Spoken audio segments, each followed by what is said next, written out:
Welcome back Gah. to Dirty Words. Words. I'm Marissa, And I'm Alex. and for those of you tuning in for the first time or tuning in after a little break, Dirty Words is a pop political podcast that's focused on creating a space where we can talk about our ideas on popular words, concepts, pop culture, news, anything really. But we just wanted to make a space where you can ask questions, learn, be wrong, and just explore ideas. A space for regular people. Yeah, a space for regular people. So thank you for joining us, and welcome to today's episode. And we're going to address the elephant in the room immediately. Oh my gosh, it hasn't been 6 months since we posted. It hasn't been a year.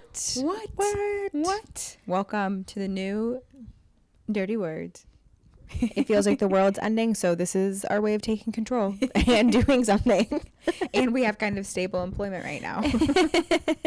Hopefully, knock on wood. My funding might go away. Yeah, knock on wood. We want to start this episode in a similar manner that we started the last episode. And we're going to just have a, how are you doing? What's up? What's been happening? So, Marissa, what's up? How are you doing? Oh my gosh, Alex, thank you so much for asking. It's not like we don't live together. And I have all my meetings out loud, so she knows what's going on. Yes. But she's heard some of this. I have been fighting with airlines all week, which is they are a nuisance. Yes. And they will never replace other modes of transportation with the attitudes that they have. No, absolutely not. I have the one job I have right now, because over the past few years I've had multiple jobs at multiple times.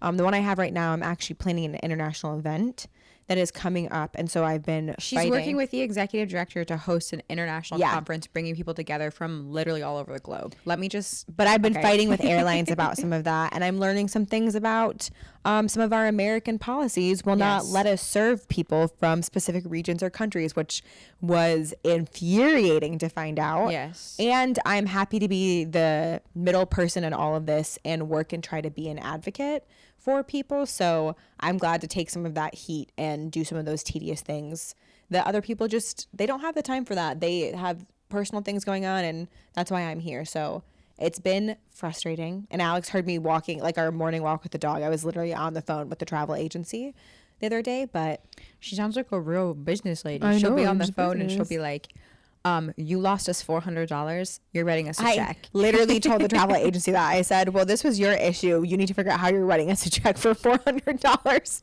And they're doing it. There's something powerful about like speaking your mind and saying something. Yeah. Which in the same vein, I would say I'm pretending that Marissa asked me how I'm doing. I was just about to say, how are you doing, Alex? I know you hear all my meetings, but you also have your own stuff. Yeah, I wear headphones in my meetings. I would say in a similar vein, I've been in some spaces of like conflict and like arguing at work. All of the stuff coming through on the federal level is really impacting the work that I do. I work in anti-interpersonal violence. So like, what does that mean? So if you think of like agencies around or like organizations around states that do 24/7 response to like sexual violence, domestic violence, trafficking, stalking, stuff like that, I am an organization that supports those organizations. Okay. And so our funding is being threatened, but we're having conversations in the workspace about like, what does it mean to not comply early? What does it mean to stand by our mission, visions, and values? If the federal government's going to come for us, they're going to come for us no matter what. Like powerful systems don't care if you do what they tell them to do. Like they're going to come for you no matter what. So in a different light, but in a similar, there's been some conflict in my space too, but I'm also trying to think of outside of work, thinking about like how to engage the community. And so where Marissa and I live, there's actually this really cool organization. I encourage other people to look some stuff up like this in your spaces. We found a space that has free language classes. You pay a $15 registration fee, and then you get to do a 10-week course for free, which is awesome. I sound like I'm just being like, yeah, but Alex did just send that to me the other day, and I'm really excited because I've been looking for some stuff. Yeah. And this is like the perfect example because it's a community organization it's not like a super long commitment where like you're signing up for a university class or something. Or like there's a lot of money tied to it. Yeah, a lot of money tied to it. But then it still is the opportunity to meet people in the community, to practice a language. And like my goal is to learn. Especially because the U.S. has no official language. Yeah, so my goal is to learn French, which I've on and off studied since high school and I still don't speak it. I want to learn Arabic, which I studied a little bit in college. And I would love to learn ASL and European Portuguese for like personal family ties and different things like that. Yeah. So very excited about that. That was a great point, Alex. And I think this also perfectly ties into the title of this episode. What is our dirty word today, Marissa? Today our word is bystander, or bystander effect, as some people may hear it be called. But a bystander is just someone who's present but not taking part in a situation or event. It's a word I think that we have thrown around a lot and we hear all the time. And what does it mean to act on that when you're in a situation, and what is like, as the party not involved, what does that mean? And I think it's a really important word right now because we're seeing a lot of we're not involved in the situation things happening across the U.S. So what do we do as sometimes we're the outside party, sometimes some of us are internal, but what do we do? I'm gonna throw Marissa into the deep end. Marissa knows a little bit about this. I don't know if she knows all the details. Some of you who are listening might remember this from previous episodes. At a previous job, I worked to give bystander intervention education. So I spent a year or so actually developing a training with some colleagues, and then I spent multiple years giving it to thousands of young people. And so this is one of my favorite topics to talk about because it's something that we can like actionably do right now. So like as Marissa said, bystander. And what did you do when you looked up the word? And I said, well, let's write down the definition of bystander. Oh, well, the first thing I did is I said, oh, the definition of bystander just means it's someone that's not involved in the event. Because I always hear about it as like the how to intervene as a bystander from like the things that you were doing and educating on. And so I didn't realize the actual just like word bystander just means you're there. Yeah. Which is like anyone who's a Black Mirror fan. Yeah. That's what that whole, is it the bear episode? I think it's titled something with the bear because there's the teddy bear, but there's a whole episode where everyone's just like filming. Yes. And all these horrible things are happening. And so that's what bystander just as the plain word is. Yeah. And what we're thinking about, because I would argue that bystander is a dirty word, right? Yeah. Like it is something that we should steer away from just being a bystander. Sometimes in the work that I do, people call it an upstander. I feel like that's a little bit like a what? Upstander. Up, like UP? UP, yeah. Upstander. I feel like that's a little bit like, ooh, I'm doing the right thing. Another way to think about it is how to be an active bystander, right? How to be someone who takes action, and what does that mean? And before you get ready to click off of this podcast, because you might be thinking, I know how to be a bystander and I intervene, I'm going to say, hold up. And I only say that not to make fun of people. As I mentioned, I gave trainings.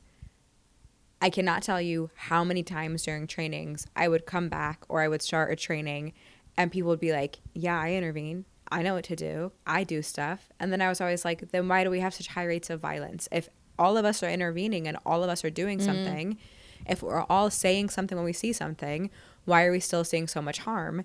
And fast forward to 2024 in November, why did we see Donald J. Trump get elected to the White House? I had blocked that out, Alex. So rude to bring that up, just unannounced like that. You need to give a warning before you do that again. Okay, rewind. And rewind to November 2024. Warning, warning, warning. It somehow is a little bit better now. So I have like two trains of thoughts that my brain is going down right now. And Marissa, tell me which one you want to talk about first. Okay. We can talk about kind of what can prevent people from intervening, and we could talk about how to intervene. Which one? Let's talk about what prevents people first, because you may be listening and you may feel a little guilty. Yeah. I know I 100% can think about the fact that there's times when I've wanted to do something and I haven't, or even like Alex mentioned, she wants to get more involved with the community and like she found that language class. We were just talking about the other day. about why we waited so long to try to reach out to the community more in Yeah. this way. And I told her, I was like, I actually feel guilty about like, why did I wait for it to get so bad to be like, I should go volunteer? Like, Yeah. that's something that I always wanted to be doing. And for many reasons, like being addicted to my cell phone, I haven't. Yeah. So I think a good place to start with the bystander conversation is talking about what prevents us from intervening. And I also want to just say, like, for anyone listening, as Marissa just shared, and I can share too, it's really normal to have situations you can think back on and say, I wish I had engaged it this way, or I wish I had said this, or I wish I had stepped in this capacity. That's just part of learning, right? Yeah. It's like you see something and you learn from it or you experience it. Yeah. And there is times when like looking back, you're like, I really should have done something 100%. different. Yeah. 100. I've literally like left spaces and felt guilty and been like, oh, I should have walked up and checked on that person, or I should have done this differently, or told people to stop in a different capacity. So just know, if you're listening, that that's normal. And hopefully as we talk today, like we can think through some ways of how to engage that. Maybe give each other all some skills to move forward with. I want to ask, as someone that did this for a living, does this for a living, what were the biggest barriers that people explained or expressed to you when you did this training? So I actually used to ask a question in an anonymous survey, and or have people share out too. Ask me the question. I mean, what are things that you think stop people from intervening? Dang it, that was my question to her. I mean, to me, one, I think... Okay, I'm covering my eyes and ears so it could be anonymous. I think social stigma. Okay. I think fear of retaliation towards like or like the person that wants to intervene. I think a lack of knowledge of how to. Yeah. I also think a big thing is that a lot of people are starting to have the attitude like, not my problem. 100%. You know? What did the thing, it's my old boss used to always say like, not my monkeys, not my zoo, or something weird like that. Not my circus, not my monkeys. Something like that. Yeah. And I would be like, you literally run the company. What do you mean? You're like, all of this is your circus. I was like, you should be involved with all of it. But I think those are probably the top things I would think of. So, and then also maybe if someone agrees with the violence, which I hope if you're someone that's happening to you, like maybe we can help walk you through some steps to not want to harm other people. No one listening to this is those people. Thank you. Thank you for being you. We appreciate you being here. So we see the concept of bystander effect, which is this idea of like being someone who watches but doesn't do anything, come around in 1964 with Kitty Genovese, I think is how you say her last name. Do you know who that is, Marissa? I remember you. It's okay if you don't. I'm here to educate. Was she the one that you talked about for stalking awareness? No. Okay, then I don't know who Kitty is. So this is a young woman who ended up being assaulted, robbed, and murdered. Oh. There was 2 attacks that took place. The attacker attacked once and then left, and then the attacker came back and finished the attack. They came back? Yeah. But the story goes, the Times article that was reported said that there was 38 witnesses and none of them did anything. If you're listening gasping too, as Marissa just did, know that it has been shown later that like that was not accurate reporting. Okay.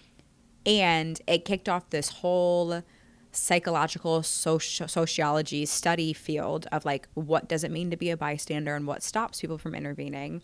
They did find that there were some people who didn't intervene and didn't do anything.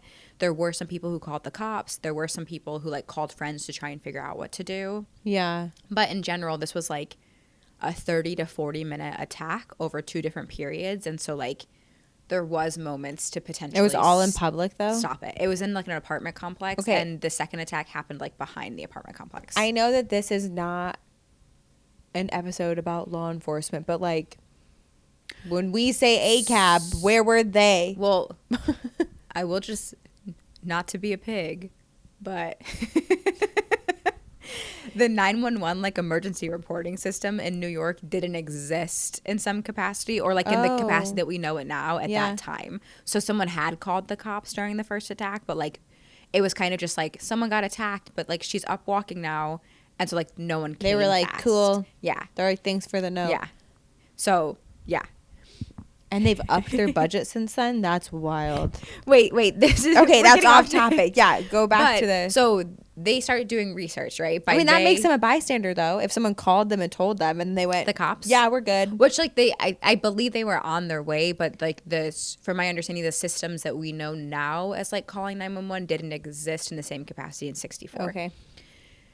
And so as research starts, I'm not going to say all of like the psychology, sociology terms because I don't have them memorized. And we're not the experts in that. No. So we shouldn't, yeah, we're happy to share that information. And we're not going to sit here and tell you that this is 100% Yeah. true about psych. But we see kind of a couple major things, and they're aligned with what Marissa said. So Okay. we see something called diffusion of responsibility. What do you think that means? Oh, like other people are here, they'll deal with it. Yeah. So Yeah. they started doing research to show like the bigger the crowd, the less likely we are to intervene. Yeah. So think about like in workspaces or in Oh my God. community spaces. Music or festival. Music festival. That's a little caveat, side note, personal anecdote. Alex and I attend a music festival, and every year we always see people go down in the crowd from either heat, lack of water, Yeah. or some sort of substance they've taken in.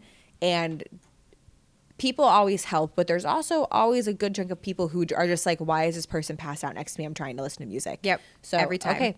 So, and that also kind of goes Diffusion of into this, responsibility. yeah. So that this diffusion of responsibility is, they started, as they were doing research, I think the first research really came out in like 68. Yeah. They were like, the bigger the crowd, like the less likely people are to do something, because Yeah. there's this idea that like someone else is doing it. But you also hit on a really interesting part with the idea of like, I'm trying to watch my music right now. There's this other term called de-individuation. De-individuation. And this has to do with the loss of individuality and personal responsibility when in a group.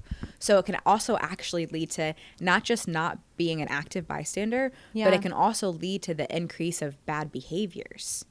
So like, Tell me more. there isn't as much when you're in a group. It's almost like you can blend in some regards. Yeah. Right. So there's that you can like hide in the crowd if you have bad behaviors. Okay. But then two, also if you're in a group that has bad behavior. So like, warning, warning, warning, January 6th.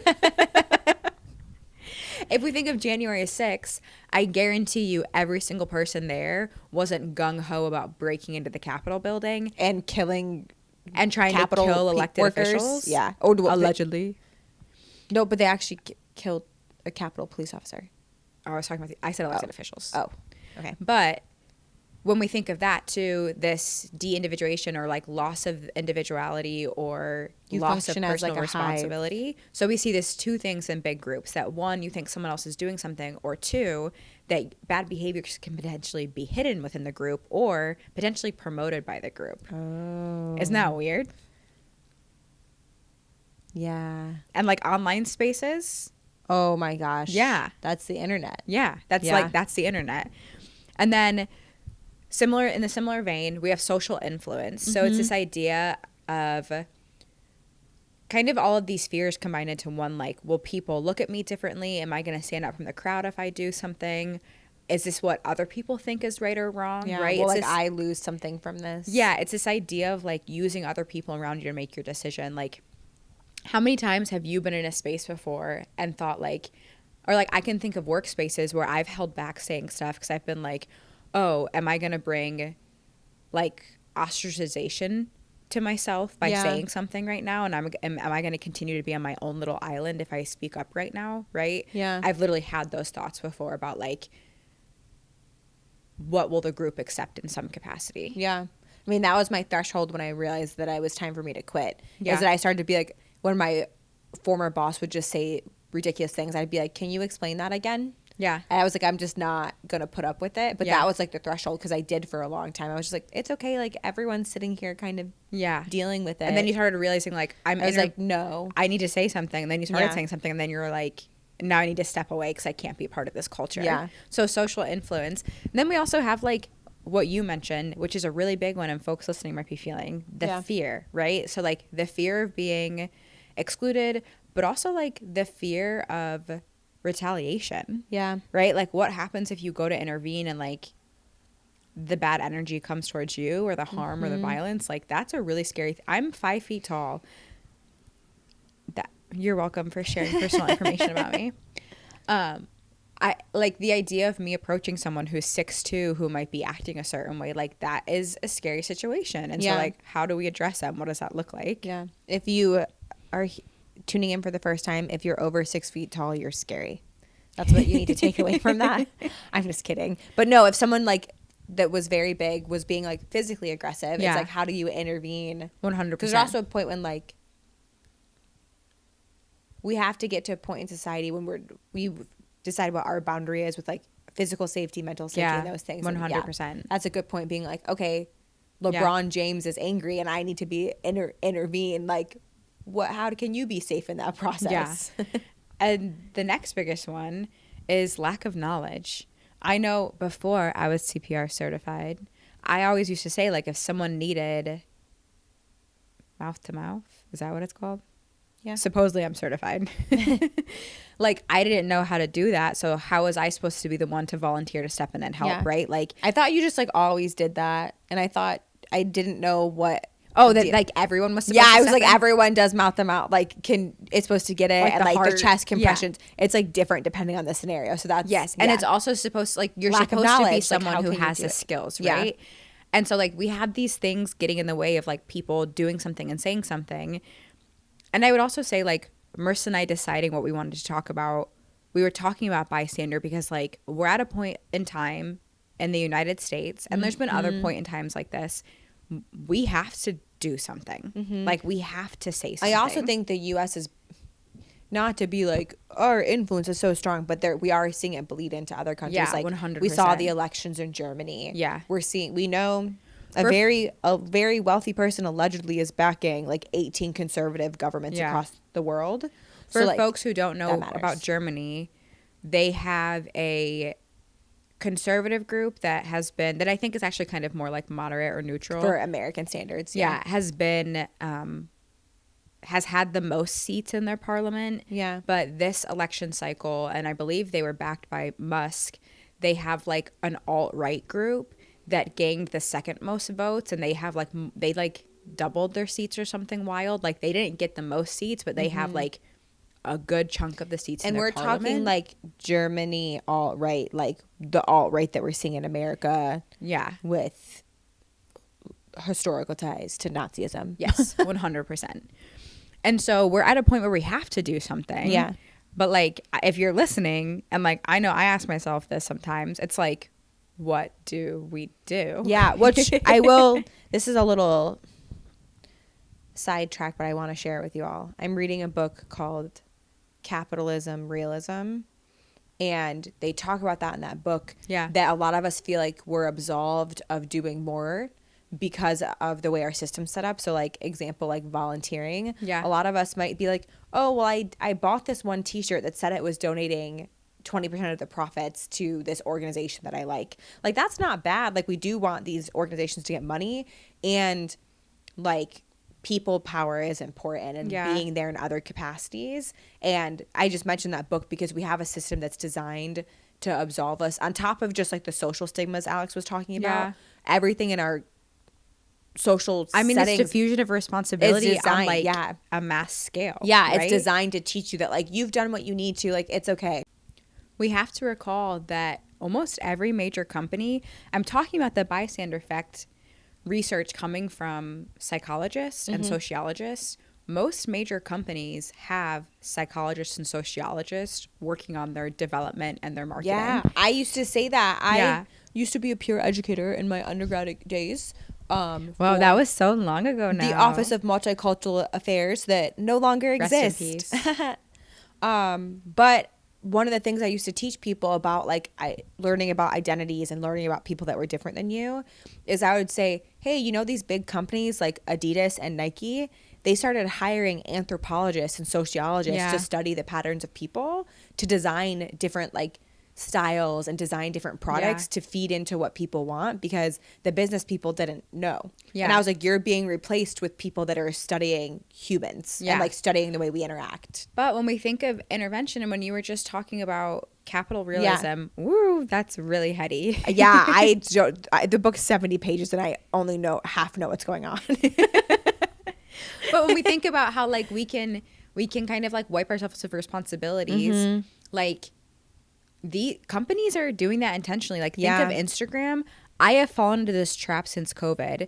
I am someone who I consider myself very vocal. I consider myself an active community member. But I started thinking in the past, like, couple of years, that's really existed in online spaces where, like, I post or, like, maybe I'll argue with a stranger on the internet. And then I'm like, okay, I've done my part. We go to one-off events, but there's not like a consistent commitment, despite having the moral, ethical, and like background knowledge on different topics to want to invest more. It's like I posted an Instagram story, so I'm involved. I say that to say I fell into the trap a bit, and not to say that we can't educate through online means, because I still think that that's important. That's like literally education and awareness. What we're trying to do right now, hopefully, for people. And like, I'm trying to challenge myself. How do we move into that action of being like the active bystander? So if any of these preventative things have related to you, just know you're not alone. No.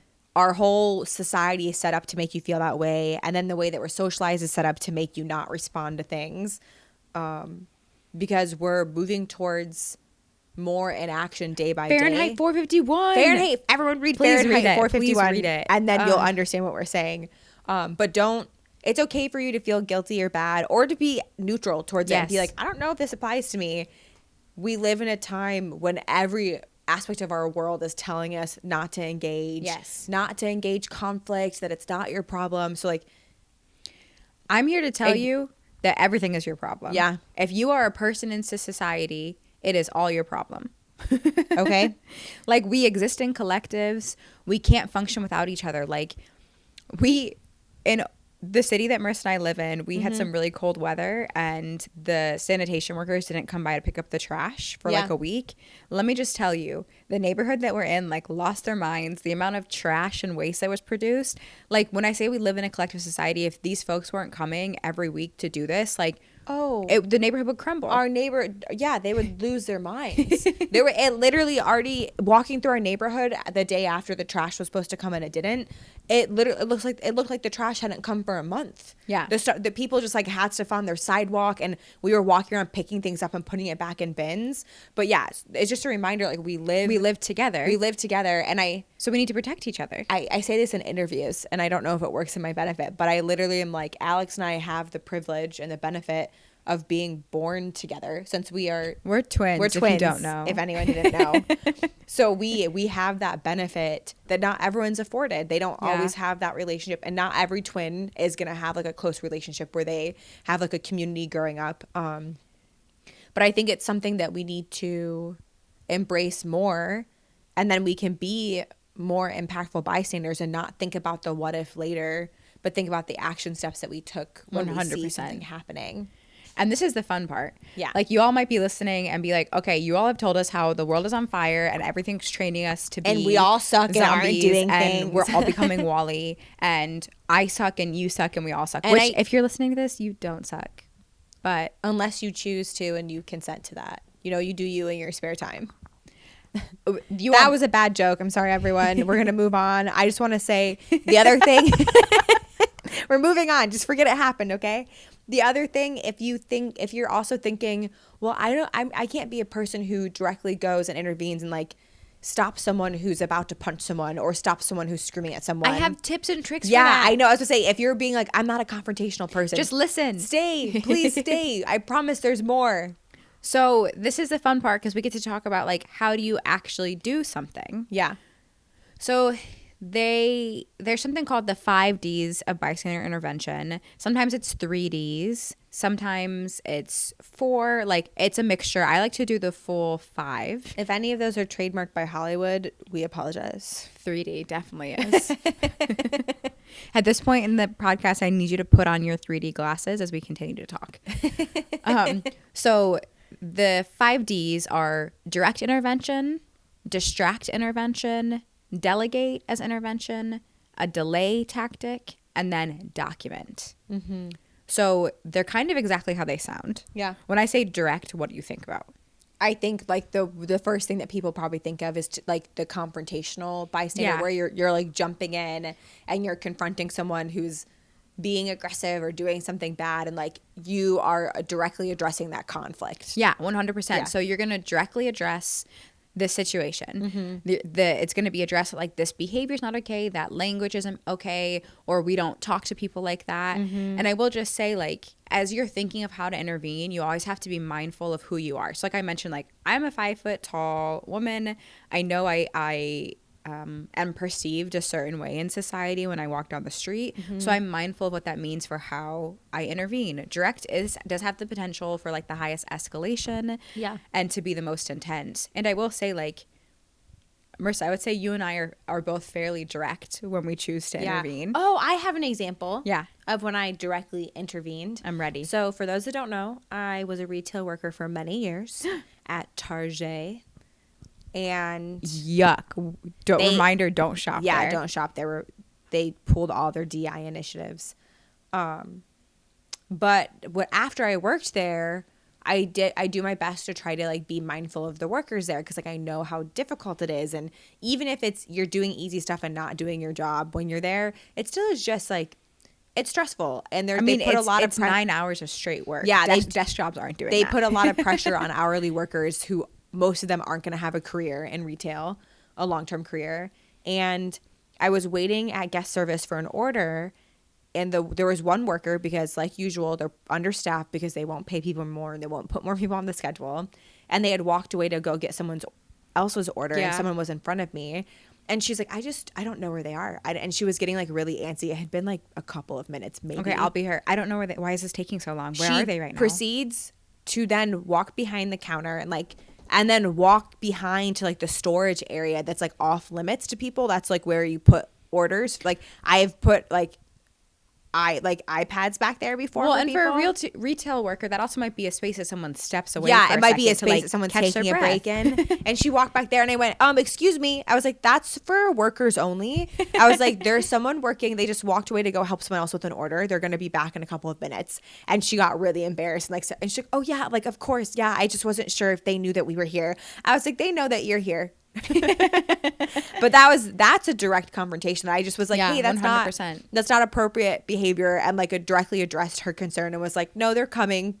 You can stay where you're supposed to be and not intimidate and be aggressive with the workers. Yeah, and you have to be mindful of like you knew Target, you knew the environment. You were also speaking to another woman, which might have impacted how you did that. So like you have to be mindful of who you're talking to in the situation. So like I will say, as we're talking through these, like there might be moments where you're really like I'm not the person to do this intervention. Yeah. Like it's not safe for me. It's gonna escalate and it's gonna make the situation worse. Yeah, that's why we have other D's for you. Yeah.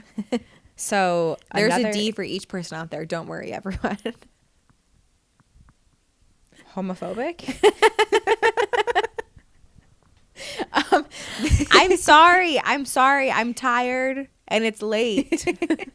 The next one is distract. So this is where people can have some fun, right? Mm-hmm. You're not going to directly address the situation, but you are going to be involved in it. So like, I can't think of how many times I feel like I've done this with drunk people. Well, I was going to say I don't drink anymore, but I can't think how many times when I was someone who was going out and drinking, how many times I would like see someone and like would see kind of a weird thing happening and just walk up and be like, hey, oh my gosh, like what drink do you have? Or like meet someone and just like engage and kind of like get them away from the situation. I've brought people to like the dance floor with me before and been like, let's go dance. Like let's step away from that.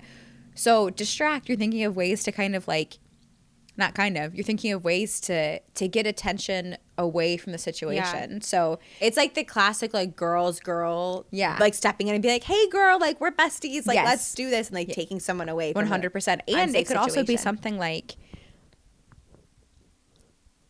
if you walk up to people and there's something happening, you could jump in to try and stop the situation from happening by being like, hey, I really need directions. Can someone tell me where I can find like a map? If someone like was getting angry, could you like be like, hey, is there a bee over there? And literally just like change the subject. I mean, you could act like you could pretend like there was a bee on you and be like, oh my, there's a bee. Someone help me. There's a like. So my theater kids out there, this is your time to shine. This is your time to shine. Time to shine. And that might feel weird, right? These first two really have to be, I would say lean more towards like extroverts, and you have to be able to put yourself in the situation and draw attention to yourself in some capacity. Our next one is delegate, which I think a lot of us fall into this in the like the structures that we exist in. Yeah. What do you think delegate means? I'm assuming Well, in Bystander, Don't think too hard. like having someone She else broke her brain. having someone else intervene. Yeah. Like tapping on Yeah. being like an adult. Like, go get an adult. Like, so you're looking for someone who has more power in the situation. Yeah. That might be based on identity, based on position at work, based on how they know the Oh, situation. like when we saw people going, like passing out at a Yeah. music festival, people would try to help, but then immediately it'd be like, go find the paramedic, the closest paramedic. go find a paramedic. So like people would clear the space and someone would be like, go find the paramedic. Yeah. So it's getting someone who can handle the situation. Same thing with the CPR. Before I was certified, I would not trust myself to do it, so I would still be tapping on someone else probably.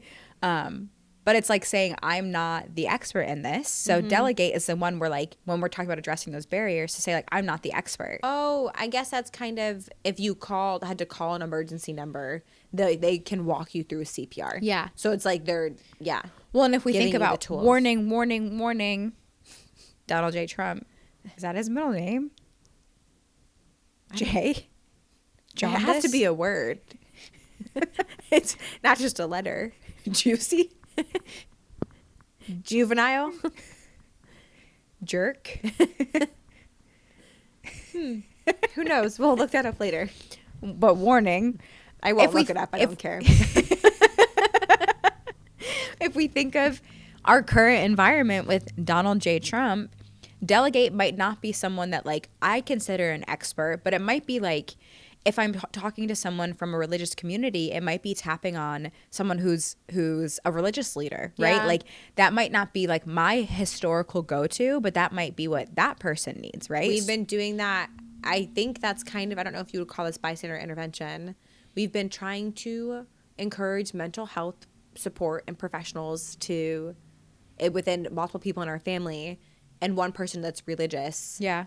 We have said if you aren't finding comfort in an actual like psychologist or psychiatrist, try seeking out support through Your church. religious leaders and like your church, because that is like a community space. And Would you, this church that is safe. it's a safe church. Would you count that as like a I mean, delegate? potentially, because it might be a conversation, like if it got really bad, of saying like, so a counselor's not working, a therapist isn't working, a doctor's not working. It might be like, okay, I know you really value your priest. space, yeah. Or like, it might be like if we lived in the same city as this relative, it might be going to the priest ourselves and saying like, my relative is Okay. really struggling. If you have a conversation with Okay. them, like, can you keep this in mind? Right? Like it's finding someone who might know more about the situation or Yeah. might be viewed as more of like a valid source of information. Gotcha. And then we step into some other ones too that provide space for those folks who might not be an extrovert, or sometimes like situations happen later. So like, or you realize it was an issue later. yeah, like we're seeing a lot of harm happening right now and people are having to process and sit on it by themselves, and like families are being split up, and like just because we might not be able to stop some of that stuff all the time, there are things that we can do after. So this one's, if anyone remembers pop quiz time, what was the fourth one I said? Oh, really good. I know everyone said it out loud to themselves, so we appreciate that. Delay. So delay means something already happened, but it's like checking on someone. So like, let's say Marissa walked in to the house and she had like a black eye. I would say, What happened to me? hey, I think your cat punched you. Both of them would. Both of them would. But I would say like, hey, Marissa, like I noticed this new injury. I might directly address it, or I might just say, hey, Marissa, how are you doing? Yeah. Or maybe I saw your cat punch you, and I say like, Yeah. hey, Marissa, I saw this happened, and that seemed really scary. How can I help you right now? What can I do for you? So for all the listeners out there, to get this clarity, is delay, you're not like delaying the conflict or like issue you might be saying. It's just your response is delayed. Is Yeah. that So like, okay. think about our wonderful community in the United States. Like MAGA supporters have hosted like car rallies and Yeah. like boat rallies. If I'm driving by in a car and I yell some shit out of a window it's going to be really hard for me as a bystander to find the person in the car and be like, don't do that. But what I can do is walk up to the individual that was yelled at and say, hey, I saw that and that wasn't okay. How can I support you right now? You're supporting someone who got yelled at for being a MAGA supporter? No, or you're I'm saying like the MAGA supporters like yelling doing things out their cars. Yeah. Okay. So like sometimes situations also happen quick. And so then you go into like check in. So delay is kind of like checking in, or maybe and seeing if there's other ways we can check in to support. And like maybe you're in a comment section on a Facebook post and like, I don't think that we can really have productive conversations in comment sections. Yeah. And maybe you see someone who got like piled up on and you know them, it might be dropping them a message to say, hey, how are you doing? Our sibling had a pretty rough experience with someone. Oh, this is so good. In our family was saying some really nasty things during election season on their Our Facebook. sibling is a survivor of violence. They are gender queer. They are HIV positive, and they are a person in recovery. Yeah, and this is all stuff they publicly share. This is stuff they publicly share. And this distant family relative member, whoever this person is, for this specific sibling, they came on their Facebook and just started. I mean, they were basically they were calling them like a druggie. They were calling them like slurs and some really inappropriate things. And Alex and I stepped in and responded in the comments. But we also messaged our sibling and like called our sibling and called them and said, "Hey, are you okay? Like we saw that, and this is pretty, and that's not okay. This was pretty absurd to see, and it wasn't okay behavior." And so we checked in with them and made sure they were okay. So that's like a delay. Yeah, checking in can be that delay factor. Okay. And I encourage if there's the ability for something else to happen, that something else is still happening. Yeah. With more of that, like, hey, even if that's you're not okay. delegating it to someone else. 100%. Okay. And then our last one is document. Okay. This one can get a bit of a question mark, and this one has like a big bold asterisk because we kind of like live in the land of screens. Okay. So it's kind of like the I'm involved but I'm not, like I was saying earlier. Yeah. So like it's you take pictures or you record something or you write down quotes. Yeah. But the thing is, like, there has to be other forms of intervention happening. Yeah. Or else documentation can sometimes just become voyeuristic. Yeah. And the important thing is like we want to make sure people know what's happening with that documentation because like Marissa, your cat punched you in the face. Yeah. That might be the worst moment of your life. Yeah. So do you want me to blast it on the internet? No. I have an example that's a little bit more less real extreme. world. Well, less extreme than like interpersonal violence like that. Well, your cats aren't gonna punch me. But when I was talking about fighting with flights, I was having issues because the travel agency we work with sends you like approvals and then you have to approve it. It gives you a time window. The approval page for a certain airline doesn't work. And it hasn't worked in 8 months. And so it's just a routine where I was like, I call them the next day and get it booked in the like approval window period. We had issues this time and they were saying that wasn't the window and all these things. I started taking screenshots of it all and sent it to them and was like, this is the steps that have 100%. Happened. That's an example of documenting the situation as like on behalf of the traveler. Yeah. And for anyone who's listened to previous episodes that we've recorded over our multi-year endeavor of taking 6-month gaps. Sponsor us. I used to work at a university and the office that I was in was a gender and sexuality resource center that now no longer exists. And like everyone in that office, pour one out. It got closed down about 6 months ago now. All of us in the office knew something was coming. Like we kept trying to tell other people, we were like, we need help. We need someone to help us with this. Like the administration is coming for this office. Yeah. People kind of like ignored us. I can attest to this as she was coming home and talking about this and she's like, no one will defend us or help us. But what a lot of us did in that space was we saved emails. People started recording meetings and recording phone calls because we live in a one-party consent recording state. If you are in the business of trying to like record a verbal conversation, make sure you check your state laws about recording. But I will say people started documenting stuff because it was getting to a point that people were exploring lawsuits and they were exploring kind of official actions and they needed that's a really great example. That documentation, right? Yeah. And so like that's a situation where like there was some attempts at direct intervention of like directly addressing the situation, but then there was also attempts at understanding that to help the situation there needed to be documentation. And so like I never pursued anything with like lawsuits or things like that, but I documented stuff so then when people were, I could share with them and say like, these are the emails I have, or these are the notes that I took, or these are the quotes that I wrote down. Oh, I did that. Yeah. Oh, Yeah.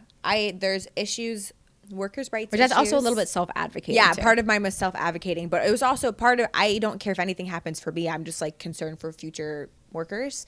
And I just noticed that there was trends after learning more about different work situations that were not lining up with the legal guidelines. Yeah. And so I have like emails and screenshots and recordings of things that I've submitted. And even that, I submitted it anonymously. Yeah. Which I will say too, the easiest thing to do when trying to address a situation is to do it early. Yeah.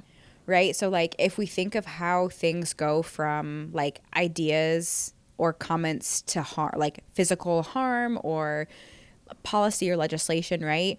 It starts with people like making jokes and making comments. And so like I know people can think it's dramatic, but like addressing the coworker or addressing the family member or the friend that says offensive stuff is really important. That was the whole joke about Trump's first presidency. Yeah. No one thought it was going to be real. Yeah. I mean, our dad runs our March Madness bracket every year. Ayo. I'm pretty sure in like 2015 it was a joke about Trump was like the name of the whole group that year. Not funny anymore. No.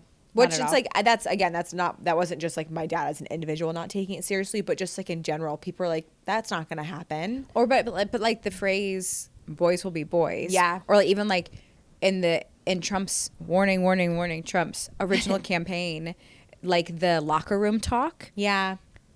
Those are the things that we need to address because they don't escalate, right? Like when we build a cultural norm saying like we want a supportive environment that welcomes people. And so I will also say with these intervention techniques, we can also apply them to like issues that we believe in. So like if you're someone right now who wants to support people who are immigrating here, find organizations that you can be involved in. And maybe you're someone who can go directly talk to community members. Yeah. Or maybe you're someone who can do some delay work and like support people who might be experiencing harm right now or trying to navigate systems. I know there's a lot of resources that are trying to not serve people who have U.S. documentation. Can you join a food bank or like a community mutual aid group that you can help deliver food to people and help people still access support resources? Like you can take some of these ideas and think outside of just like a direct conflict situation. Also say like, and think of like the grander system of an issue. Like happening. I want to fight anti-reproductive health rights stuff. I want to fight against anti-reproductive health rights. Yeah. I want to fight against that, or I want to be a part of building a safe community for people of all identities, or I want DEI to exist in my schools. We can take some of these intervention techniques and like connect with community organizations and connect with community members and spaces to do that. In general, for anyone listening who might be going through tumultuous, is that how you say that?